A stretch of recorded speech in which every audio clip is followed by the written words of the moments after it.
Hi guys, இனி நம்ம இந்த வீடியோவில் எதை பற்றி பேச போகிறோம் அப்படின்னு பார்த்தீங்கன்னா, நம்ம நேற்று நம்ம குட் பேட் அக்லி படத்தை பற்றி ரிவ்யூ ஒன்று சொல்லியிருப்போம். அண்ட் இப்போ நம்ம குட் பேட் அக்லி படத்துலேருந்து பயங்கரமாக ட்ரெண்டாக போயிட்டுருக்கிற ஒரு விஷயத்தை பற்றி தான் இந்த வீடியோவில் நம்ம பேச போகிறோம். ஸோ மறக்காமல் வீடியோவை கடைசி வரைக்கும் பாருங்கள். அண்ட் இப்போ தான் நம்ம சேனலை புதுசாக பார்க்குறீங்க அப்படின்னா மறக்காமல் சப்ஸ்கிரைப் பண்ணி வச்சுக்கோங்க. அண்ட் வாங்க வீடியோக்குள்ளே போகலாம். ஸோ இப்போ பார்த்தீங்கன்னா நம்ம குட் பேட் அக்லி படம் தியேட்டர்ஸில் பயங்கரமாக பிச்சிட்ருக்கு அப்படின்னு தான் சொல்லணும். பயங்கரமான ஒரு ஃபேன் பாய் மூமெண்ட்டாக தான் இருக்குது இந்த படம் அப்படின்னு சொல்லப்படுது. அண்ட் ரேட்டிங்ஸும் பார்த்தீங்கன்னா 10க்கு 9.1 9.3 அப்படின்னு சொல்லி தான் இருக்குது இந்த படத்துக்கான ரேட்டிங்ஸு.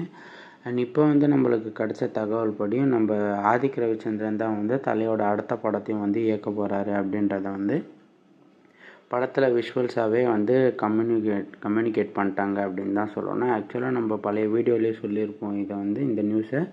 ஸோ இப்போ இந்த நியூஸ் அஃபிஷியலாகவே கன்ஃபார்ம் ஆகிருக்கு. ஸோ இதை பற்றி உங்கள் ஒப்பீனியன் என்ன அப்படின்றத மறக்காமல் கமெண்ட்ஸில் சொல்கிறேங்க.